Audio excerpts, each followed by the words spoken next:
to one of my other most important topics. Professor, my focus, having done the other things I've done, of course, as you have rightly said, the mandate of the ministry is also on matters research and innovation. And I want to assure you that one such area that the Kenya Kwanza administration has as its topmost agenda, and actually His Excellency the President is so particular and passionate about, is matters research, matters innovation. And that's why we said progressively we will be able to increase the budget from 1.2% to 2%, and even as we move on, even more. And we are also connecting with quite a number of our development partners, particularly the European Union, which we will also be connecting our universities and the top scorers, because there is a lot of funding that we can be able to get from our development partners once we engage in this very important area of research and innovation. And as we all know, even a ranking of our university, actually, if as an institution you don't do any research and innovation, then most likely rank down the very last.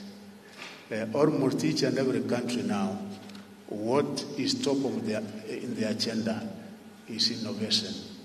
1 month ago, when we were in Germany, I had an opportunity of going to a center, and you can see the wonders which are being done.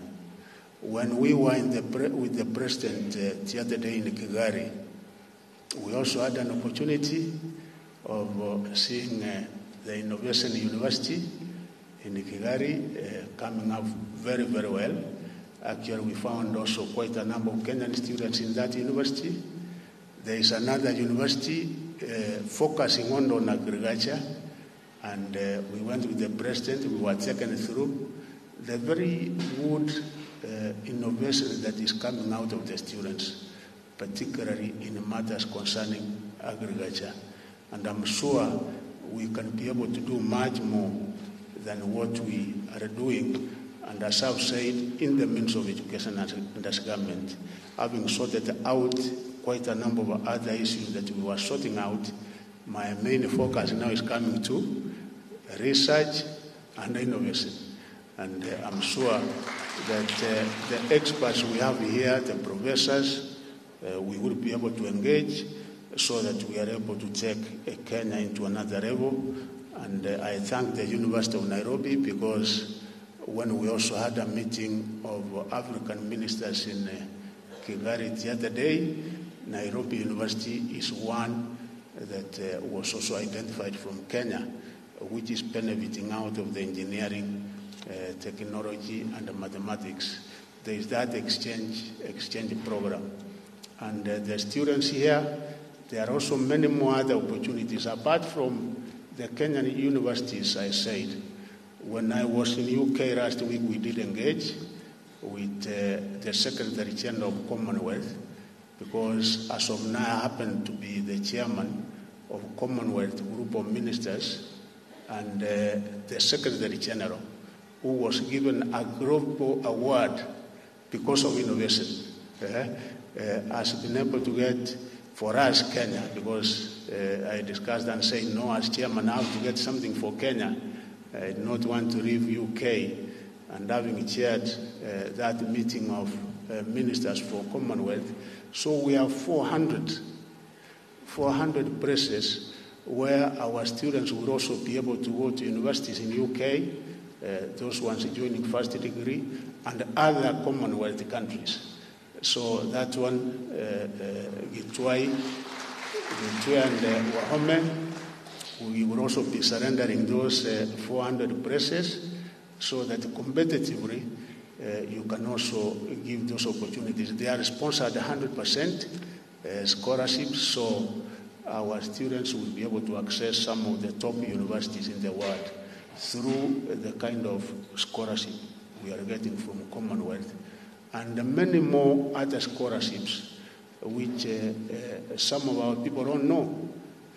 Each and every time, I think from July, you always see us coming with an advert. Those who want to do PhD in European Union countries, Hungary, Commonwealth countries, China. There are so many scholarships. Anybody wanting to do a PhD, anybody wanting to do a master's. So I also want to make it clear that those scholarships are available for those who want to apply. Now, to the Nairobi Innovation Week.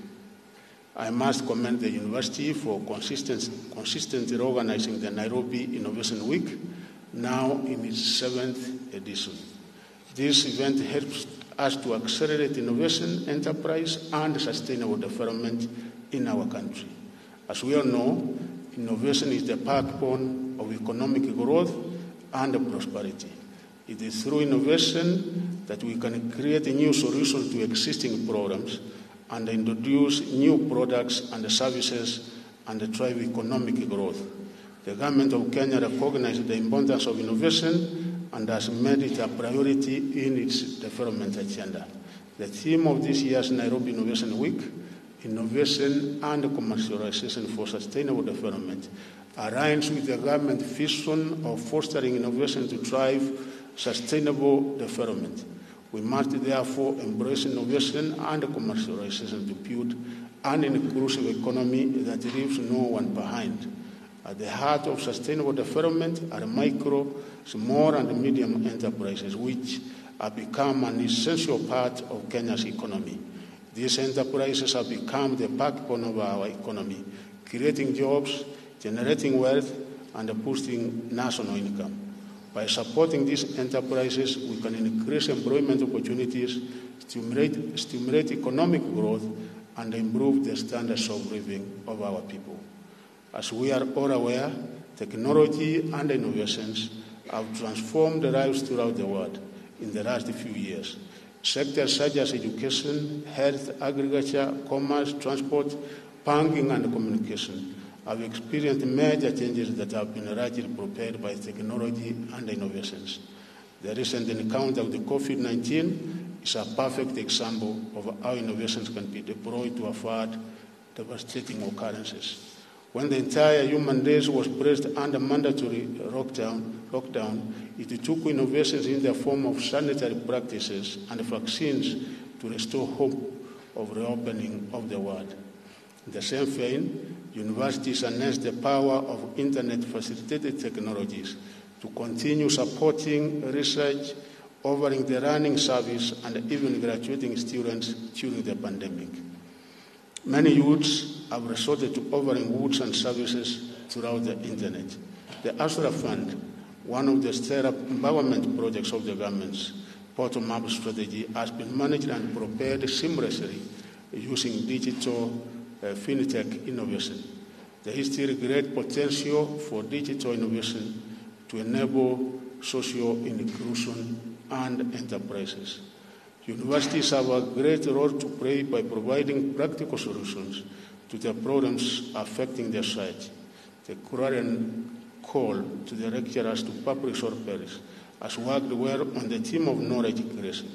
I am happy to note that the University of Nairobi has taken the lead by creating a pathway through which research findings can be channeled to the end users. The Nairobi Innovation Week is an excellent idea of crossing the gap between innovators and end users of the innovations. The Nairobi Innovation Week has the reputation for bringing together innovation ecosystem players, including innovators, potential partners, and funders. It has served as a launching pad for the commercialization of innovation developed in the university. It is with anticipation that we therefore look forward to experience the contribution of the University of Nairobi towards innovation and entrepreneurship during this year's Nairobi Innovation Week. Let us go out and sample the new bean varieties, seaweed, healthy drinks, portable mesophilic powders, digesters, cactus wine, compact crop soda dryer and syrup, food traceability system, orange fresh sweet potato, thickened yogurt, slow-release fertilizer compost using biodegradable super-absorbent polymer, fresh produce, solar cooker, innovative indoor greenhouse, food products from WAV, among others, are being harnessed in all the relevant sectors. The university is expected to champion the drive to income generation through patents and knowledge-based enterprises. There are no impediments to this, since universities have the legal framework and the facility to incubate and commercialize innovations through startups leading to job creation. For universities to remain relevant, they must work closely with the industry. The university-industry collaboration must prioritize systematic challenges in our country, including lack of affordable housing, low productivity, employability, and health care through methods such as problem-based learning, action-based, and evidence-based research, among others. Other priority areas may include accelerated manufacturing and the use of artificial intelligence in data analytics. I want to thank the young people because the other day I witnessed a wonderful innovation from students of Kanga School, somewhere in Migori County. Because each and every day, every year, we do ranking and we do some kind of assessment. And those two young men had come up with an innovation of a gadget. Once you put it in the pocket, anybody walking around as far as 100 meters, in case he has a pistol or anything harmful, that gadget makes some kind of sound. So it was quite an innovation, and they were identified as the best. And each and every year, those from our secondary schools who are identified as the best, we give them opportunities to go to Northern Ireland. So those here, and they are also given scholarship to study in Strathmore University, full scholarship. So students in our secondary schools, there are those opportunities, and actually a lot of potential. I also did witness when we were in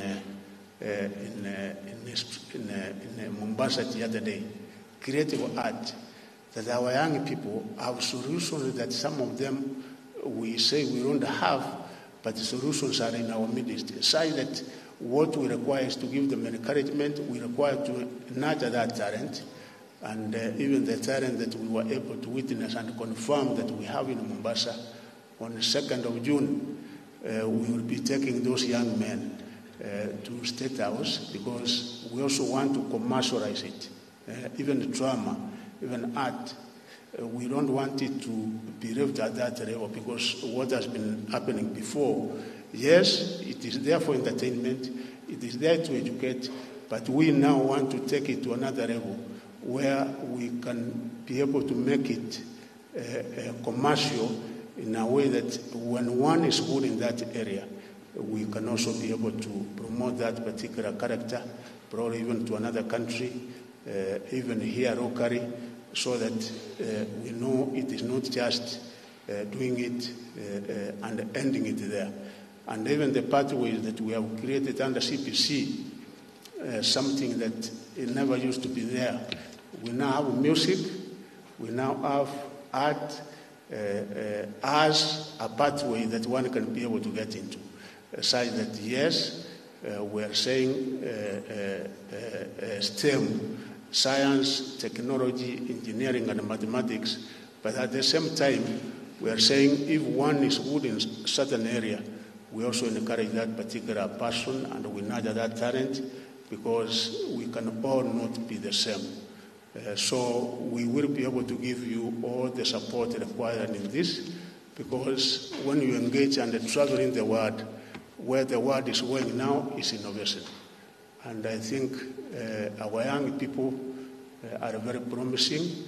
Our universities, as I've said, with the funding model that we have come up with, the kind of headache that you have been having before, struggling to get funding. Funding is now going to be available so that you are able to focus and concentrate more on research and innovation, because that is why universities worldwide exist. So thank you very much. We wish you well, and I now wish to declare the Innovation Week officially opened. Thank you, and God bless you. Thank you.